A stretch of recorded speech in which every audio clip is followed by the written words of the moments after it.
Bismillahirrahmanirrahim. Assalamualaikum warahmatullahi wabarakatuh. Alhamdulillahi rabbil alamin. Wassalatu wassalamu ala ashrafil anbiya'i wal mursalin wa ala alihi wa ashabihi ajma'in. Rabbi shrah li sadri wa yassir li amri wahlul 'uqdatam min lisani yafqahu qawli, amma ba'd. Saya tidak berpanjang lebar karena waktu sudah menunjukkan jam 9 lewat. Ya, saya lihat juga anak-anak udah pada capek. Apa capek karena ngantuk atau lapar? Dua-duanya. Karena biasa makan sebelum maghrib, sampai sekarang belum makan. Jadi enggak berpanjang lebar. Baik, para majelis Kiai Zubaidi dan majelis Nyai dan juga para dewan guru yang saya hormati, anak-anakku yang berbahagia. Kenapa pesantren ini juga memperingati Isra Mi'raj? Ada hal yang sangat penting dengan peristiwa Isra Mi'raj ini. Mari kita lihat, sekalipun sampai saat ini menjadi sebuah perdebatan panjang, khususnya orang-orang yang tidak yakin dan tidak percaya dengan terjadinya peristiwa Isra Mi'raj. Jadi anak-anakku semuanya, para hadirin yang berbahagia, mereka tidak paham terhadap firman Allah Subhanahu wa taala. Jadi di saat kejadian Isra Mi'raj, khususnya di kota Mekah, geger ya, seluruh penduduk Saudi Arabia semua geger, khususnya waktu itu di kota Mekah, karena terjadinya Isra Mi'raj ini setahun sebelum hijrahnya Nabi Muhammad SAW. Yang pertama kali yakin terhadap peristiwa Isra Mi'raj adalah Abu Bakar. Kata Abu Bakar, apapun yang terjadi dengan Rasul, dengan Muhammad SAW, saya pertama kali yakin. Yang lain pada nggak yakin, karena memang nggak masuk akal. Masa iya sih Rasulullah SAW dari Masjidil Haram dalam satu malam beliau bisa menjelajahi, dimulai dari Masjidil Haram sampai ke Masjidil Aqsa. Dalam malam itu juga dia naik menembus 7 langit, bahkan sampai ke puncak yang namanya Sidratul Muntaha. Nggak masuk akal. Dan mereka nggak paham terhadap ayat ya, dalam surat Al-Isra ayat 1, A'udzubillahi minasyaitonirrajim, Bismillahirrahmanirrahim.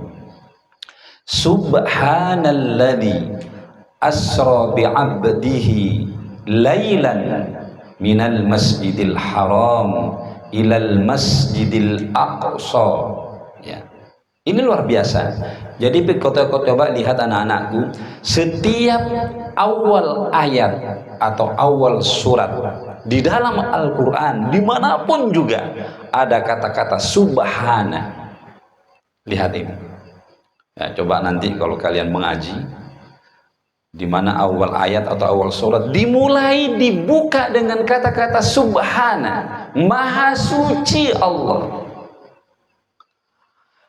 Setelah itu pasti ada sebuah peristiwa penting, peristiwa besar yang mungkin tidak masuk di logika manusia, nggak masuk di logika dan akal manusia.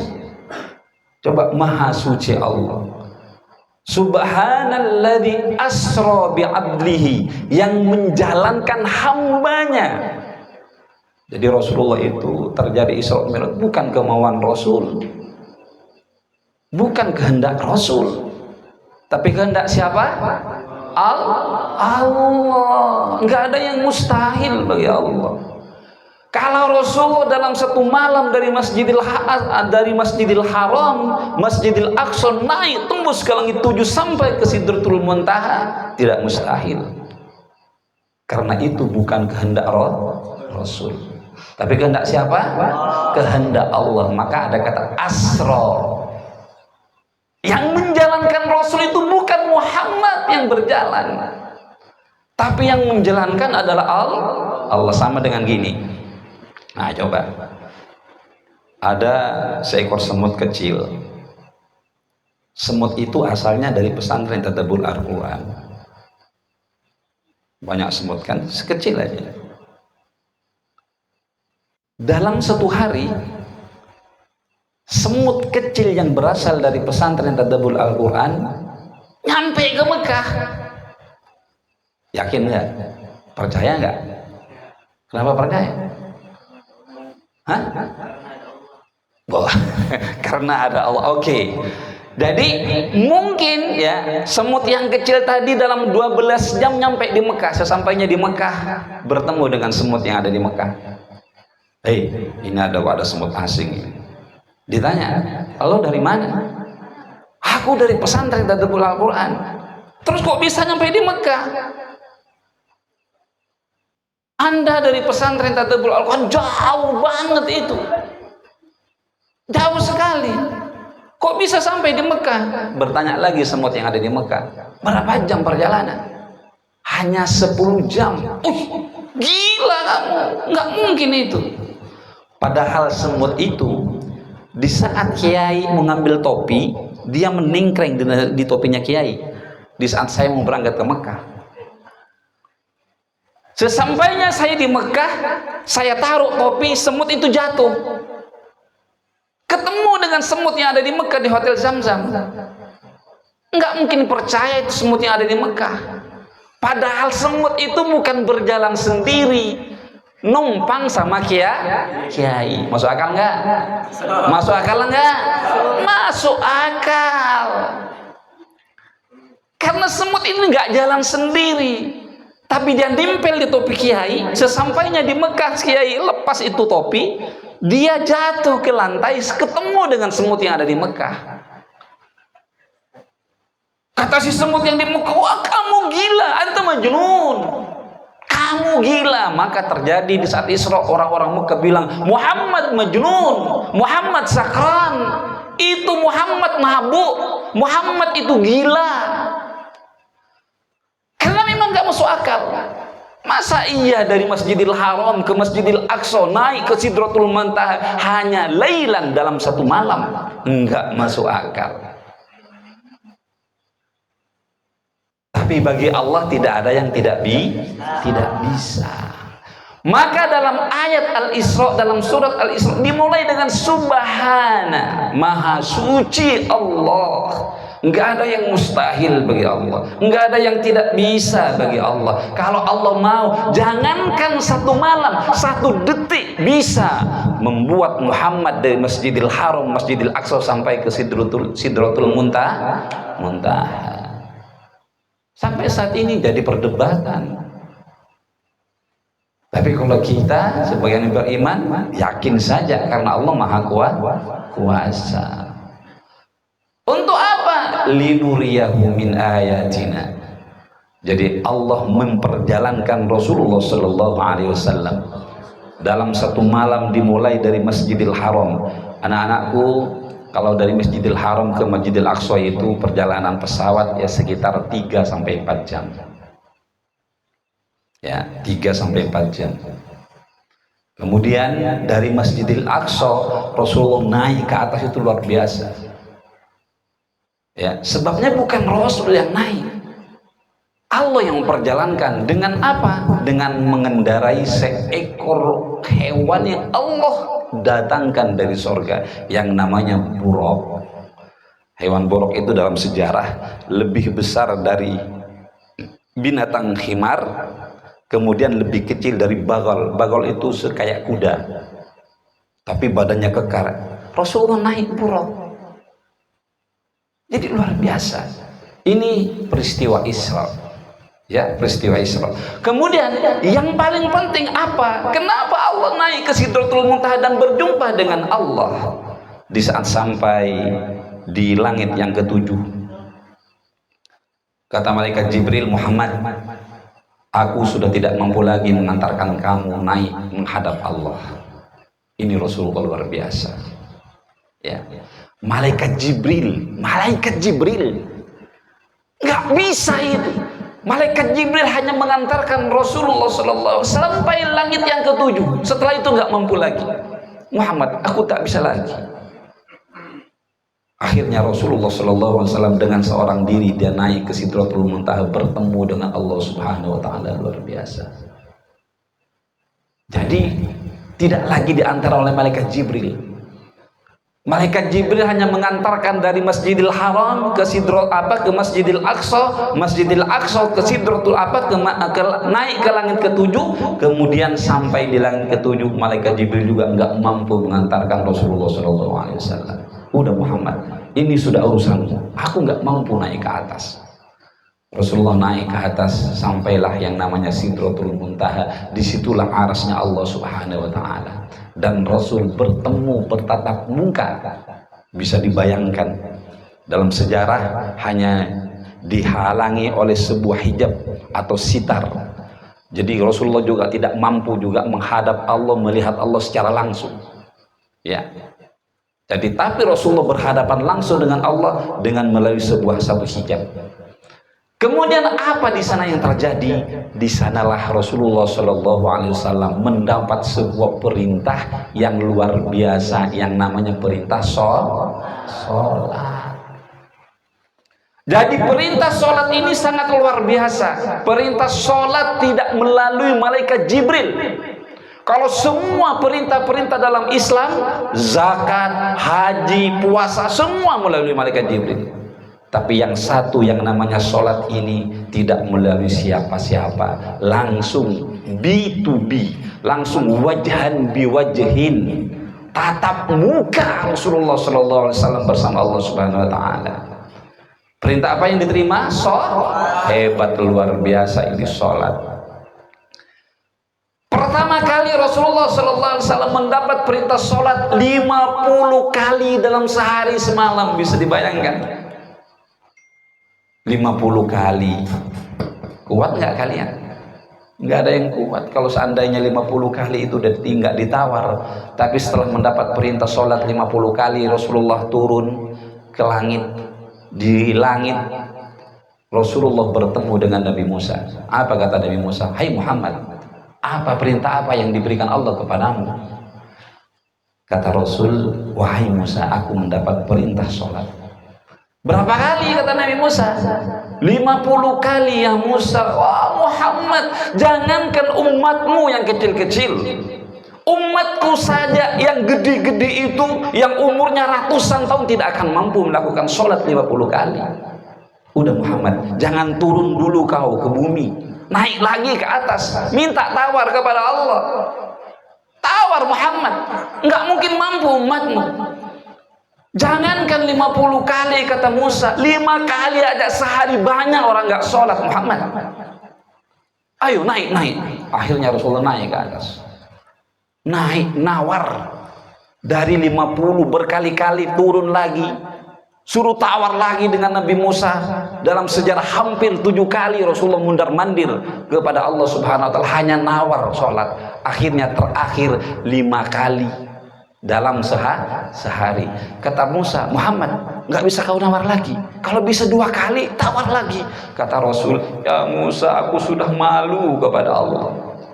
Dari 50 kali, wahai Musa, sudah menjadi 5 kali. Masa aku nawar lagi, wahai Musa? Malu Musa. Ya udahlah, insya Allah. Akhirnya terjadilah perintah sholat yang sedang kita lakukan 5 kali.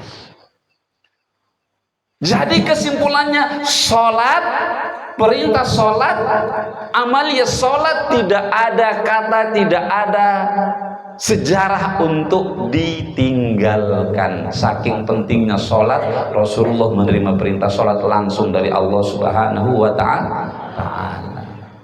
Makanya anak-anakku, Rasulullah SAW setiap ada masalah apa saja, punya masalah, punya kesedihan, apa saja, dia pasti sholat.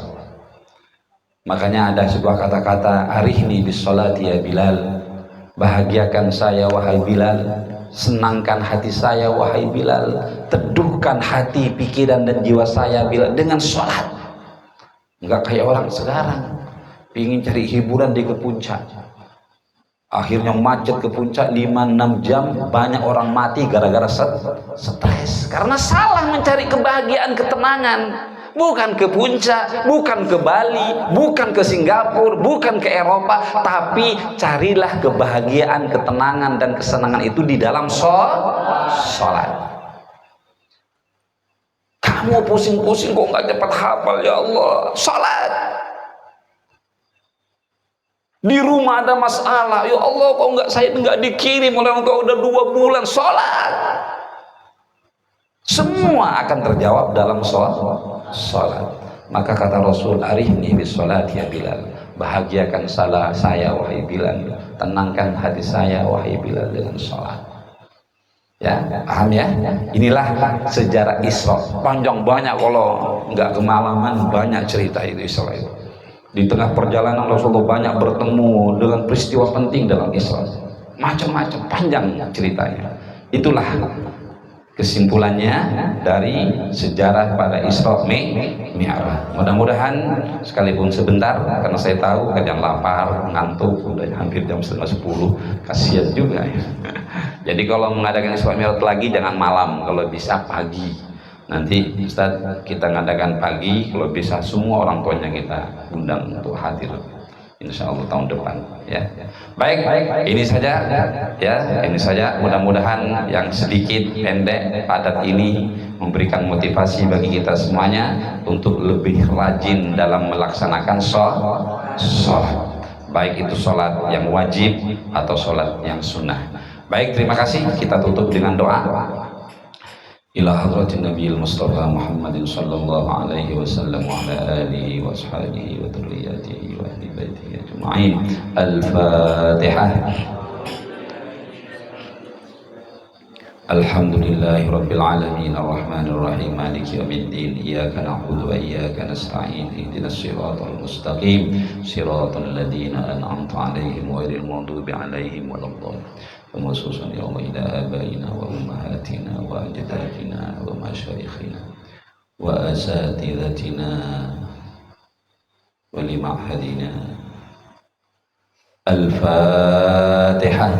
أعوذ بالله من الشيطان الرجيم. بسم الله الرحمن الرحيم. الحمد لله رب العالمين الرحمن الرحيم مالك يوم الدين إياك نعبد وإياك نستعين اهدنا الصراط المستقيم صراط الذين أنعمت عليهم غير المغضوب عليهم ولا الضالين آمين. الحمد لله رب العالمين حمدا ناعمين حمدا شاكرين حمدا يوافي نعمه ويكافي مزيدا. يا ربنا لك الحمد كما ينبغي لجلال وجهك الكريم ولعظيم سلطانك. اللهم صل على سيدنا محمد الفاتح لما أولي والخاتم لما سبق ناصر الحق بالحق والهادي إلى صراطك المستقيم وعلى آله حق قدره ومقداره العظيم. اللهم إنا نسألك موجبات رحمتك وعزائم مغفرتك والإسمة من كل ذنب والغنيمة من كل بر والسلامة من كل اسم. اللهم لا تدع لنا يا الله ذنبا إلا غفرته. اللهم لا تدع لنا يا الله ذنبا إلا غفرته ولا هما إلا فرجته ولا مريضا إلا شفيته ولا ضالا إلا هديته ولا ميتا إلا رحمته ولا دينا إلا قضيته ولا حاجة من حوائج الدنيا والآخرة إلا قضيتها ويسرتها برحمتك يا أرحم الراحمين. Ya Allah, ya Rahman, ya Allah, ya Rahim. Sebenarnya ya Allah, kami merasa malu mengangkat kedua tangan kami di depan kebesaran dan keagungan-Mu ya Allah. Ya Allah, karena dosa-dosa kesalahan kami selama ini ya Allah. Maka dari itu ya Allah, di dalam kesempatan yang penuh barokah ini ya Allah, sebesar apapun dosa, maksiat dan kesalahan kami ya Allah, ampuni ya Allah dosa-dosa kami ya Allah. Ampuni ya Allah dosa-dosa kami ya Allah. Ampuni ya Allah dosa-dosa keluarga kami ya Allah. Dosa-dosa ya Allah kedua orang tua kami ya Allah. Karena doa dan tetesan air mata mereka kami bisa semacam ini ya Allah. Ya Allah ya Rahman, kami yakin ya Allah, sebesar apapun dosa, kesalahan dan maksiat kami ya Allah, pintu ampunanmu pasti lebih besar dari langit dan bumi ini ya Allah. Kalaupun Engkau tidak berkenan mengampuni dosa, kesalahan dan maksiat kami ya Allah, kemudian ya Allah, di bumi mana kami harus berteduh, kami harus menginjakkan kaki kami, di langit mana kami harus berteduh ya Allah, sementara Engkau ya Allah Zat yang Maha Pengampun ya Allah. Ya Allah ya Rahman, bukakan hati, jiwa, pikiran kami ya Allah, untuk bisa menerima kebenaran Al-Quran-Mu ya Allah, untuk bisa menerima semua pelajaran yang kami terima di pesantren ini ya Allah. Ya Allah ya Rahman, ya Allah ya Rahim, berikan kepada kami semua ya Allah, santri-santri kami, guru-guru kami ya Allah, para kiai-kiai kami ya Allah, dan siapapun yang berbuat baik dengan pesantren ini ya Allah, kemudahan dalam setiap urusannya ya Allah. Mudahkan setiap urusan kami ya Allah, mudahkan setiap urusan kami ya Allah, mudahkan setiap urusan kedua orang tua kami ya Allah, mudahkan setiap urusan para kiai kami ya Allah, mudahkan setiap urusan para guru-guru kami ya Allah, mudahkan setiap urusan para santri kami ya Allah, karena tidak ada yang sulit bagimu ya Rahman, tidak ada yang tidak mungkin bagimu ya Rahim, tidak ada yang tidak bisa bagimu ya Allah. Innaka ala kulli syai'in qadir. Engkau ya Allah Zat yang Maha Kuasa, Maha segalanya. Wa ma tasya'u min amrin yakun, setiap sesuatu yang Kau kehendaki pasti terjadi ya Allah. Kun fayakun, kun fayakun, kun fayakun. Allahumma unsurna fa innaka khairun nasirin, وافتح لنا يا فتاح فإنك خير الفاتحين، واغفر لنا يا غفار فإنك خير الغافرين، وارحمنا يا رحمن فإنك خير الراحمين، وارزقنا يا رزاق فإنك خير الرازقين. اللهم لك الحمد شكرا ولك المن فضلا، وأنت ربنا حقا ونحن عبيدك رقا، وأنت لم تزل لذلك أهلا.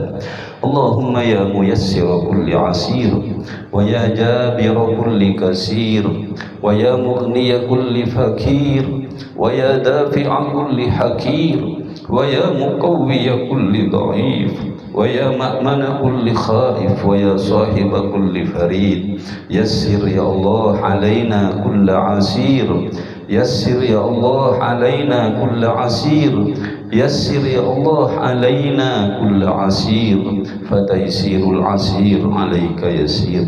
اللهم يا من لا يحتاج إلى البيان والتفسير، حاجتنا يا الله إليك كثير، حاجتنا يا الله إليك كثير، حاجتنا يا الله إليك كثير، وأنت عالم بها وبصير. اخرسنا بعينك التي لا تنام، واكنفنا بكنفك الذي لا يرام، ولا تهلكنا بقدرتك وأنت رجاؤنا في الدنيا والآخرة. ربنا اغفر لنا ولوالدينا وارحمهما كما ربيانا صغيرا. ربنا هب لنا من أزواجنا وذرياتنا قرة أعين واجعلنا للمتقين إماما. ربنا آتنا في الدنيا حسنة وفي الآخرة حسنة وقنا عذاب النار. والحمد لله رب العالمين. الفاتحة. أعوذ بالله من الشيطان الرجيم. بسم الله الرحمن الرحيم. الحمد لله رب العالمين الرحمن الرحيم مالك يوم الدين. إياك نعبد وإياك نستعين. اهدنا الصراط المستقيم صراط الذين أنعمت عليهم غير المغضوب عليهم ولا الضالين. شكرا جزاك الله خير. السلام عليكم ورحمة الله وبركاته.